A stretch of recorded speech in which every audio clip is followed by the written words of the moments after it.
O novo caça furtivo de nova geração da China, o J-35A, é de tirar o fôlego. O J-35 roubou a cena com suas manobras impressionantes e capacidade de combate. Pequim gastou dezenas de bilhões perseguindo a coroa dos céus e pode ter construído algo muito mais frágil do que parece.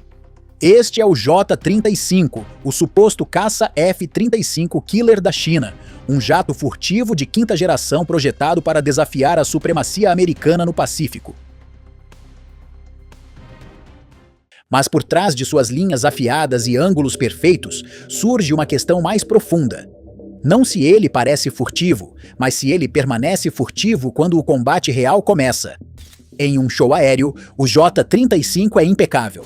Geometria limpa, bordas precisas, a silhueta inconfundível de um caça furtivo moderno. Mas combate não é uma vitrine. No momento em que as forças G aumentam, as temperaturas sobem e a aeronave é submetida a manobras em alta velocidade, a ilusão começa a se fragmentar. A camada externa, a pele absorvente de radar que define a furtividade, pode começar a se degradar. E dentro dessa degradação está o verdadeiro problema. Não software, não motores, mas química. Coloque o J-35 ao lado do F-35C e a semelhança é impressionante. Varredura das asas, geometria das entradas de ar, modelagem da fuselagem, até os ângulos dos estabilizadores verticais alinham quase perfeitamente. Sobreposições de fontes abertas mostram proporções quase idênticas. À distância, a aeronave projeta o mesmo perfil de deflexão de radar. Parece um fantasma. Mas furtividade não é apenas forma. A forma inicia o processo, a química o finaliza. Qualquer um pode copiar contornos com dados suficientes. O que não pode ser facilmente replicado é a ciência dos materiais abaixo da superfície. Os Estados Unidos gastaram décadas desenvolvendo materiais absorventes de radar que não são simplesmente aplicados, mas integrados estruturalmente. Em plataformas furtivas avançadas, os revestimentos são cocurados na fuselagem, formando uma rede ligada que resiste a calor, pressão, exposição a sal e vibração. Essa é a linha divisória. Um jato que parece furtivo versus um jato que permanece furtivo sob estresse. O desafio do J-35 está aqui. Sua geometria externa pode ser precisa, mas a questão mais profunda é se seus sistemas de materiais podem suportar condições operacionais reais. Porque revestimentos furtivos não são cosméticos. Eles são sistemas funcionais governados pela estabilidade do polímero, força de adesão e resistência térmica. Uma vez que a aeronave acelera além de Mach 1, o ambiente se torna hostil. As temperaturas da pele podem ultrapassar 180 graus Celsius. Manobras de alta G introduzem flexão estrutural. Operações em porta-aviões adicionam ciclos de estresse abruptos. Cada segundo nesse envelope tensiona a ligação entre o revestimento e a fuselagem. E essa ligação é tudo. Materiais modernos absorventes de radar dependem de compósitos complexos. Partículas de ferro carbonílico embutidas em matrizes de epóxi. Absorvedores à base de ferrita em sistemas de poliuretano. Polímeros condutivos combinados com microesferas cerâmicas. Cada configuração equilibra a absorção eletromagnética com durabilidade mecânica. Mas todos compartilham uma vulnerabilidade crítica: temperatura. Em certo limite, conhecido como temperatura de transição vítrea, o polímero começa a amolecer. Normalmente entre 110 e 160 graus Celsius, dependendo da composição. Além desse ponto, a integridade estrutural enfraquece. As ligações cruzadas se rompem. A adesão se degrada. O revestimento começa a perder tanto a fixação física quanto a eficácia eletromagnética. Em condições controladas, esses sistemas podem funcionar bem, mas o combate real não é controlado. Variações na fabricação, cura imperfeita, exposição ambiental e inconsistências de manutenção introduzem falhas microscópicas. Microvazios, interfaces fracas, linhas de falha ocultas esperando por estresse. Uma vez que a expansão térmica começa, o revestimento e o metal subjacente se expandem em ritmos diferentes. Forças de cisalhamento se acumulam na interface. Microtrincas se formam.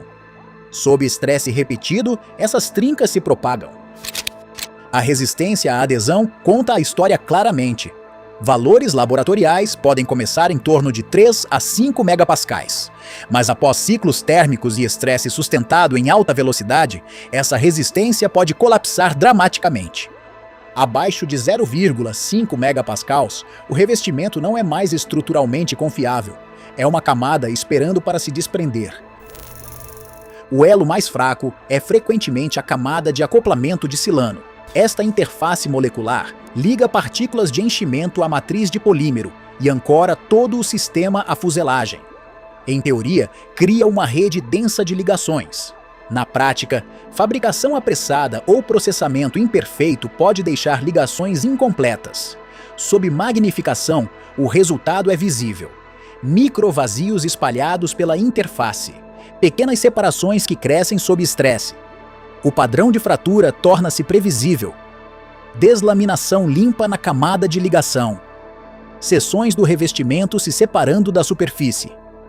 Uma vez que esse processo começa, a furtividade se degrada rapidamente. Porque furtividade não é binária, é cumulativa. Cada defeito importa. Uma superfície intacta absorve e difunde a energia do radar. Uma superfície danificada a reflete. Mesmo pequenas áreas de metal exposto ou revestimento parcialmente desprendido podem aumentar dramaticamente a seção radar. Este é o efeito de amplificação local. Uma pequena falha torna-se um grande sinal.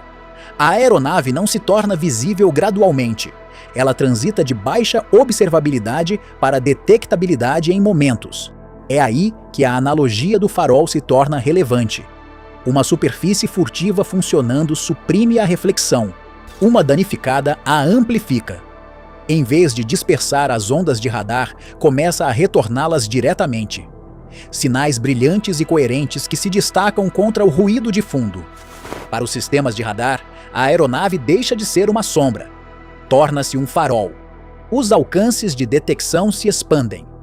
As janelas de engajamento diminuem. O que antes era vantagem furtiva se torna uma desvantagem. A margem de reação do piloto colapsa.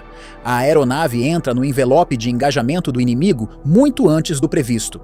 Isso não é uma preocupação teórica. É o risco central de qualquer plataforma furtiva que não consegue manter a integridade do revestimento sob estresse operacional e leva diretamente a uma das afirmações mais virais sobre o J-35. O suposto limite de furtividade de 7 minutos. O número não se originou de um relatório de engenharia confirmado ou divulgação oficial. Surgiu publicamente no início de 2026 por meio de uma reportagem mencionando um suposto vazamento interno. A afirmação era precisa e dramática, que o J-35 poderia manter baixa observabilidade por apenas 7 minutos em condições de combate. A partir daí, se espalhou rapidamente. Fóruns de defesa, redes sociais, plataformas de vídeo. A repetição deu peso. O número se incorporou à narrativa. Mas repetição não é validação. Ainda assim, a afirmação levanta uma questão válida. Não se o número em si é preciso, mas se o mecanismo subjacente é plausível. Um revestimento furtivo poderia se degradar rapidamente sob estresse sustentado? Para responder, o foco volta à física e química. Um perfil típico de combate envolve voo sustentado em alta velocidade, muitas vezes excedendo Mach 1,2, com possíveis rajadas em direção a Mach 1,5. As temperaturas da pele sobem rapidamente. O aquecimento aerodinâmico se concentra nas bordas de ataque. As manobras introduzem estresse adicional por carga G. Nestas condições, os limites térmicos não são teóricos. Eles são continuamente alcançados. Se um sistema de revestimento opera próximo ao seu limite de transição vítrea, até variações menores podem levá-lo à instabilidade.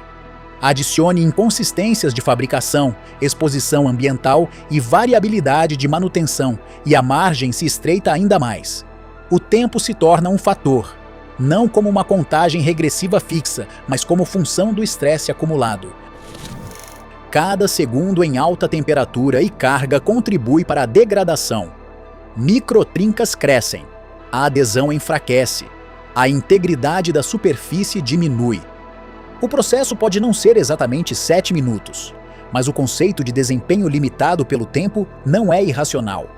Os materiais não falham instantaneamente. Eles se degradam progressivamente até que um limite seja ultrapassado. E uma vez que esse limite é ultrapassado, os efeitos são rápidos. A seção radar aumenta. Assinaturas infravermelhas crescem à medida que estruturas subjacentes são expostas. Sistemas de sensores detectam anomalias mais cedo. A aeronave se torna mais fácil de rastrear, travar e engajar. É aí que a distinção entre imitação e maestria se torna decisiva. Replicar geometria externa é viável com dados suficientes. Replicar sistemas de materiais exige profundo conhecimento em química de polímeros, precisão de fabricação e testes de longo prazo. Exige controle em cada etapa da produção, desde matérias-primas até processos de cura. Também requer um ecossistema maduro de manutenção. Revestimentos furtivos não são estáticos. Eles exigem inspeção, reparo e substituição segundo padrões rigorosos. Sem essa infraestrutura, mesmo um sistema bem projetado se degrada com o tempo. Os Estados Unidos lidaram com isso por décadas de iteração. Plataformas furtivas iniciais enfrentaram desafios significativos de manutenção. Com o tempo, os materiais melhoraram. Os processos se estabilizaram. A durabilidade aumentou. O resultado não é invisibilidade perfeita, mas baixa observabilidade sustentada ao longo do ciclo operacional. Esse é o padrão de referência. Para qualquer novo participante da aviação de quinta geração, atingir esse nível não é questão de copiar designs, é questão de dominar materiais, porque no fim, furtividade não é definida pela aparência, é definida pela persistência. Um jato que parece invisível na pista, mas perde essa propriedade sob estresse, não oferece vantagem significativa. Em combate, o que importa é o desempenho dentro do envelope operacional. E isso traz a discussão de volta à questão central. Não se o J-35 se parece com o F-35. Ele claramente se parece. Não se ele incorpora conceitos avançados. Provavelmente sim. A questão é se seus sistemas de materiais podem sustentar esses conceitos em condições do mundo real. Porque se não puderem, as consequências são imediatas. Perda de furtividade, maior detectabilidade, redução da sobrevivência. Nesse cenário, a aeronave não falha gradualmente. Ela transita de ativo a passivo dentro do mesmo perfil de missão. Esse é o risco incorporado na pele. E é por isso que o debate em torno do J-35 não é, em última análise, sobre design, custo ou espionagem. É sobre química. A camada invisível que determina se um caça furtivo permanece um fantasma ou se torna um alvo. Na guerra moderna, essa distinção é tudo, porque o radar não se importa com intenções, não se importa com manchetes, alegações ou aparências. Ele responde apenas à física, à energia refletida ou absorvida, aos sinais retornados ou suprimidos. E nessa equação não há espaço para ilusão. Ou o material resiste ou não. Ou a aeronave permanece invisível ou é exposta. Não há meio termo. Essa é a realidade por trás da furtividade. Não magia, não mistério, mas uma batalha constante entre engenharia e ambiente, entre design e estresse, entre química e tempo. E nessa batalha, o resultado é decidido não em comunicados de imprensa, mas em moléculas.